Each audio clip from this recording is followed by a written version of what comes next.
Yo les refs, c'est Marlonny, j'espère que vous allez bien. Aujourd'hui, on se retrouve pour une toute nouvelle vidéo tier list. Ça faisait longtemps, c'est les vacances, petite vidéo chill avant de reprendre les grosses vidéos. Parce que là, franchement les gars, j'ai envie de prendre des gros concepts autour du rap. Donc vous inquiétez pas que à la rentrée, ou peut-être pendant les vacances, si jamais je me chauffe, vous aurez des concepts de vidéos sur le rap. Commencez déjà à vous abonner dès maintenant pour soutenir la chaîne. Mettez-moi un big pouce bleu si vous kiffez le concept et si vous voulez me soutenir pour plus tard. On commence dès aujourd'hui avec la tier list des rappeurs US au niveau du flow, vraiment du rap pur des rappeurs anglophones américains. Et on commence par le, comme je dirais, le GOAT des GOAT. Bon, je mets à part les gens qui portent le t-shirt de Tupac et qui ne le connaissent pas. Moi, je vais pas faire le mec, j'ai très peu écouté Tupac. J'ai écouté, bien sûr, comme tout le monde. J'aime beaucoup. On peut pas dire autre chose que Tupac est une légende. Donc voilà. Donc moi, clairement, je mets Tupac en légende. On n'a pas le choix, que tu sois d'accord ou non, ce n'est pas mon problème. Et je tiens à préciser, les gars, que la vidéo, franchement, ce ne sont que mes avis personnels. Donc si tu es frustré, mets-moi un petit pouce bleu et abonne-toi mon gars. Alors, Blueface Baby, hormis les polémiques qu'il y a eu sur lui, franchement, il est bon. Je dirais pas que j'écoute tout le temps, parce qu'avec Buzz Down, forcément, tout le monde a kiffé, tu vois. Je dirais, son populaire, mais en vrai, contrairement à eux deux, il a eu plus de buzz, mais je le trouve quand même bon. Une femme iconique dans le rap américain, dans le rap féminin, bien sûr. Donc franchement, je dirais pas légende, mais je dirais excellent. Cardi B, femme de Offset, très très bien imposée dans le monde du rap. Donc franchement, respect Cardi B, tu es très forte. DaBaby, alors franchement, lui, à une époque, je l'ai beaucoup écouté. Surtout à l'époque de Bob, le son qui a vraiment pété de fou, ça a pété partout, sur TikTok et tout ça. Donc à une époque, je l'ai beaucoup écouté. Donc après, franchement, je dirais qu'il est très bon, parce que même malgré le buzz qu'il a eu, il a quand même réussi à remonter et à continuer à avoir une fanbase et à l'entretenir. Et donc personnellement, je mettrais DaBaby dans très bon, parce que jamais je le mettrais dans la même case que Blueface Baby. Dr. Dre, franchement, moi je dirais c'est une légende, parce que déjà le gars, il a collaboré avec pratiquement plein de gens, même avec Snoop Dogg, il me semble, aussi à l'époque. Donc le gars, c'est vraiment un ancien, faut le respecter. Il a aussi apparu récemment dans GTA en tant que personnage, dans des missions, tout ça. J'ai pas forcément tout écouté de lui. Quand j'étais au collège, primaire et tout ça, j'écoutais beaucoup les sons un peu à l'époque de Lil Wayne et tout ça. Dr. Dre aussi en faisait partie. Je mettrais légende rien que pour le parcours. Alors, Drake. Bon, pour ceux qui savent, Drake, c'est l'un, voire le rappeur préféré, en tout cas des US, que je préfère le plus. Mon avis personnel le mettrait dans légende. Et comme on dit, moi je m'en fous des avis des autres. Personnellement, Drake, If You Need This, It's Too Late, Nothing Was The Same, Views, tous les sons qu'il a fait là. Franchement, Drake, je pense que c'est le rappeur US qui m'a fait le plus aimer le rap. En tout cas des US, pas en France. Moi, Drake, c'est je kiffe. Vraiment, je le kiffe de fou. Donc, tu vas dans... Moi, je mets dans légende. Je suis désolé les gars. Et puis en soi, en plus, le gars, je crois que c'est l'un des rappeurs qui a atteint le milliard de streams. Carrément, le mec, il a carrément mangé dans une assiette de spaghetti son trophée Spotify. Donc le gars, c'est un fou. Life is good.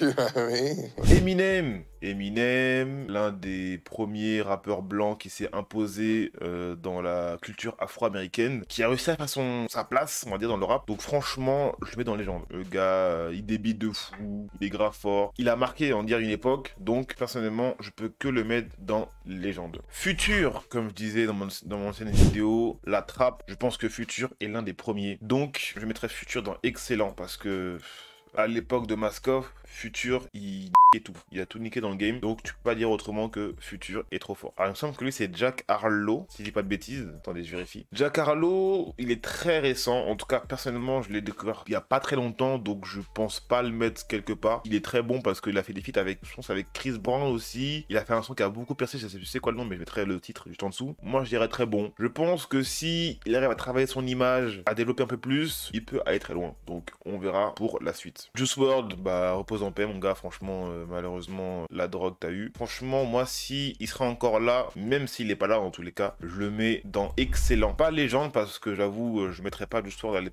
à la tête de Tupac, Dr. Dre, tout ça, mais il est très bon, donc je mettrais dans excellent. Et voilà. Kendrick Lamar, alors, époque de DNA, j'avoue, j'ai écouté beaucoup Kendrick Lamar. Je n'ai pas écouté son dernier album, je vais pas faire le mec en mode, waouh, son dernier album c'est une dinguerie. Je vais pas vous mentir les gars, mais mais je sais qu'il est très très très bon. Son écriture, elle est folle. Donc, je pense que c'est l'un des rappeurs aussi. Tu t'attardes sur son écriture, c'est l'un des meilleurs. Donc, moi, je le mettrais dans excellent, rien que pour le personnage, son écriture, sa façon de faire. C'est un monde dingue. Alors, Lil Pump, franchement, c'est un peu compliqué parce que à une époque, j'étais très très très fan de Lil Pump, D-Rose, Elementary, Gucci Gang, tout ça. J'étais vraiment un Lil Pump fan de fou. J'étais un fuckboy, les gars. J'étais vraiment un fuckboy de fou. C'est ça le problème, le fuckboy, BMLM, le fuckboy, BMLM.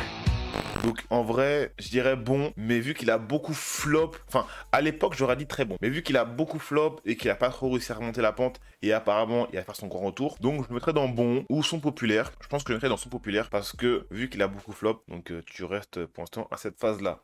Lil Yachty, oui franchement à la même époque que Lil Pump, X, tout ça. J'écoutais beaucoup de sons comme ça. À l'époque du mumble rap, tout ça là, c'était vraiment une dinguerie. En vrai, en plus, il a fait son son en Pologne il y a pas longtemps. Même s'il est pas trop actif en ce moment, je vais dans très bon. Parce que les gars, la nostalgie, il arrive quand même à faire des sons très bons, même malgré sa carrière qu'il a été très peu actif. Donc voilà. Take Off. Bah déjà, repose en paix mon gars. Repose en paix. Tu aurais pas dû quitter ce monde malheureusement. En vrai, moi de base, j'écoutais très peu les rappeurs du groupe des Migos individuellement. À part, bon malheureusement, j'ai très peu écouté Take Off. J'ai beaucoup écouté Quavo parce qu'il a fait un album solo, il me semble. Mais beaucoup de gens me disaient que les backs et les flows de Take Off étaient quand même très très bons. Donc, avec les Migos, le personnage en lui-même, je le mets quand même dans très bon. 6ix9ine, et qui est le snitch, hein, voilà. Personnellement, en vrai, malgré le fait qu'il soit quand même une snitch, parle que du style, du rap et tout ça, je mets quand même dans bon. Voilà, il a quand même son flow, il est pas nul, voilà, il est pas éclaté non plus. Le gars, il est encore là, malheureusement, pour ceux qui ne l'aiment pas, on va dire. Je préfère plus son style qu'il avait à l'époque, où il faisait genre le mec des gangs, mais voilà. Donc 6ix9ine, pour le coup, il est quand même très bon. Travis Scott, quel poulet. Quel poulet de fou. Il a fondu en larmes sur le poulet, il pleurait quasiment. Déjà un peu, on attend son album là, son album Utopia qui sort dans pas longtemps. Là, on attend que ça. Donc Travis Scott, personnellement, je le mets dans excellent. Malgré le fait qu'il dise des fois de la merde dans ses sons, comme beaucoup de rappeurs américains. XXXTentacion, franchement, je suis un fan de X. Voilà, vraiment, je suis un fan de X. Malheureusement, ce qui lui est arrivé, bah, c'est triste, hein. Tout le monde le sait, X nous a quittés. Moi, je pense que s'il serait encore là, il nous aurait fait des masterclass. En ce moment, on entend beaucoup de sons qui ont été faits par des IA avec lui et Juice WRLD. Donc je pense que s'il serait encore là, oh là là là là, je serais encore en train d'écouter du X. Bon, j'écoute toujours du X, mais encore plus. Donc personnellement, je mets dans légende parce que pour moi, c'est une légende. Même s'il a été moins, enfin, en termes de temps, il était moins présent que les 4 autres. Personnellement, je mets quand même dans légende. Après, il apparaît 2 fois, lui, je comprends pas. Bref, j'ai un trou de mémoire. Beyoncé, Jay-Z, voilà. Je parle de Beyoncé pour avoir le nom de Jay-Z. Bref. Donc Jay-Z, à l'époque de New York, j'avoue que c'est un rappeur que j'ai très peu écouté.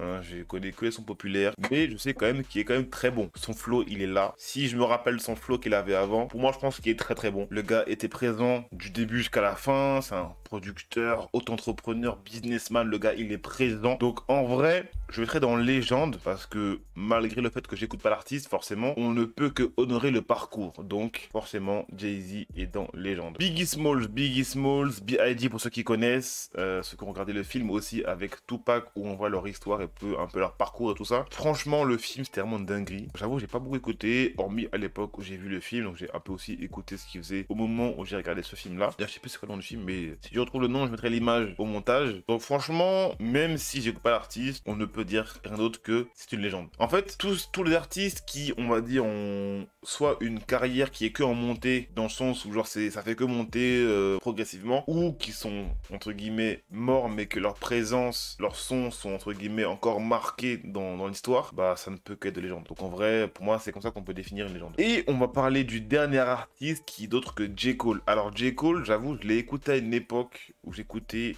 lui, Russ, Kid Cudi, c'est avec Mac Miller, tout ça. J'ai écouté un peu ce qu'il faisait, j'ai bien aimé le flow. C'est aussi un des rappeurs qui a une écriture de fou comme Kendrick Lamar, donc je peux le mettre que dans excellent, parce que forcément au niveau écriture, le gars il est présent. Bon, j'avoue, en ce moment j'écoute pas trop, voire très peu, mais ça m'arrive de temps en temps d'écouter J. Cole, donc voilà, J. Cole, excellent. Donc les gars, c'est la fin de la vidéo. J'espère qu'elle vous aura plu. Si c'est le cas, mettez-moi un maximum de pouces bleus. En vrai, j'avoue, je mets jamais d'objectif. Mais si je pouvais avoir un objectif de 35 pouces bleus, les gars, je fais une deuxième tier list sur les rappeurs US, mais au niveau du style vestimentaire. Et là, bien sûr, je scruterai les Instagram, les shootings qu'ils ont fait pour juger le flow vestimentaire de chaque rappeur US, comme j'ai fait pour les rappeurs français. Donc les gars, mettez-moi un maximum de pouces bleus si vous voulez une partie 2 sur les rappeurs US, mais au niveau du style. Bon, bien sûr, je suis pas un styliste, mais on aime beaucoup la mode ici, donc ne vous inquiétez pas, ça va être que du divertissement, ça va être fun, et voilà. Franchement les gars, en ce moment j'ai envie de faire des concepts autour du rap, parce qu'en fait c'est vrai qu'à la base ma chaîne YouTube c'était vraiment une chaîne qui était dédiée au rap, à la culture hip-hop. J'ai envie de m'orienter sur des vidéos un peu plus documentaires, rap, histoire du rap, histoire de rappeurs, et un peu raconter des histoires un peu comme Seb Lafrite, tout ça. Si vous voulez me soutenir, n'hésitez pas à vous abonner, mettre un pouce bleu comme d'habitude, et on se dit à la prochaine. Partagez ma chaîne, c'était Marlon Lee, peace.